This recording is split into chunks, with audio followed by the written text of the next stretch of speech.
Quem já comprou um cavalo sabe da dificuldade em encontrar o parceiro ideal. É sobre este assunto que eu converso com Raul Maura Silva. Raul, o que um amador deve buscar quando ele está comprando o cavalo? O que ele deve observar? Essa é uma pergunta muito interessante, Roberta. Principalmente o amador, ele vai passar por diversas fases, né, de competição, diversas fases do seu próprio conhecimento de equitação, do seu próprio desempenho. Então a primeira coisa que ele precisa saber é qual é o cavalo exatamente que ele precisa. Ele precisa de um cavalo professor, ele precisa de um cavalo mais fogoso, menos fogoso, mais treinado ou menos treinado. E para isso eu recomendo seriamente uma ajuda profissional para encontrar esse cavalo. Esse mercado a gente sabe que tem um mundo de comissões, né?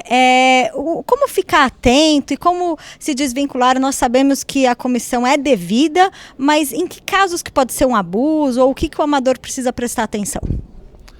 Essa é uma situação algo delicada, né, no métier do cavalo, porque são poucos aqueles que detêm o conhecimento, são muitos os iniciantes na atividade e esse amador, esse iniciante, ele precisa de uma referência.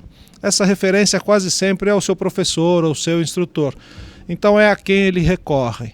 O instrutor vai recorrer a um dealer, a um horse dealer ou a um marchand. O marchand vai recorrer ao criador e no final acontece realmente uma cascata de comissões ou uma cascata de interesses, que pode ser até ainda pior do que uma cascata de comissão, uma cascata de interesses para o amador.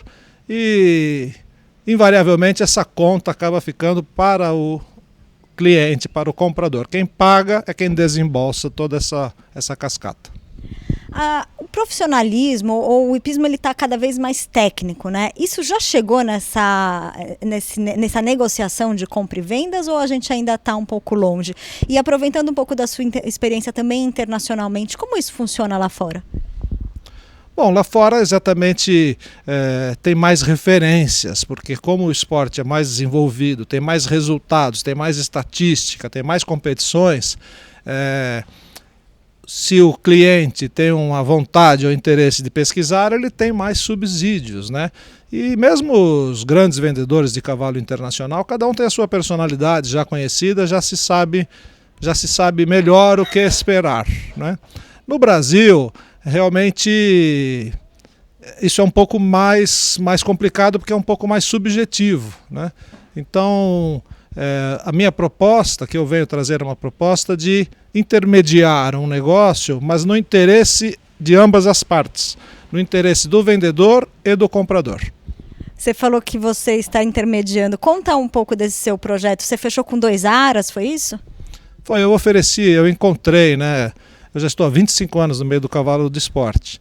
Então eu convidei 2 criadores que são grandes criadores, importantes, criadores que têm uma história solidificada no adestramento, são importantes dentro da raça puro sangue lusitano, mas no adestramento internacional, e são criadores que tinham uma certa necessidade de um apoio comercial.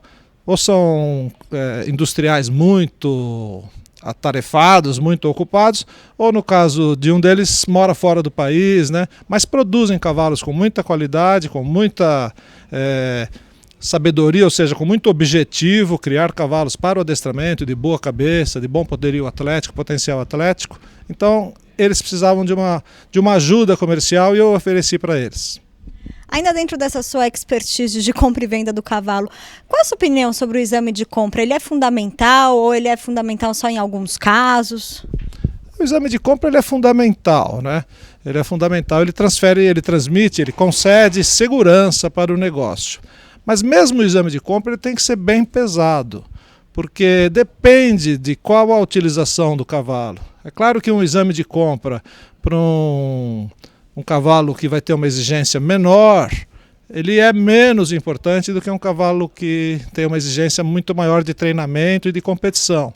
O que a gente fala assim, entre colegas é que a gente não pode permitir que um exame acabe com um sonho, né? O sonho muitas vezes ele pode ser concretizado mesmo com um detalhe numa radiografia ou com uma situação que pode ser contornada. Você está falando, por exemplo, o comprador deixar muito claro para o veterinário para que é o uso daquele cavalo, né? Qual a expectativa dele, até onde ele quer chegar.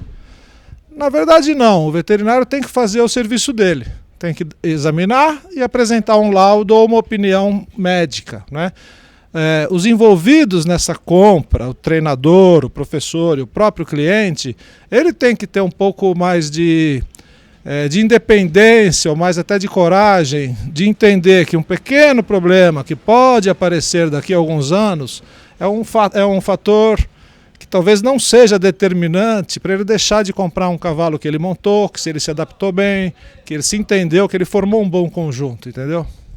Muito obrigada pela entrevista. Eu que agradeço. Eu queria apenas mencionar, se você me permite, os dois criadores que fazem parte da Horse Alliance.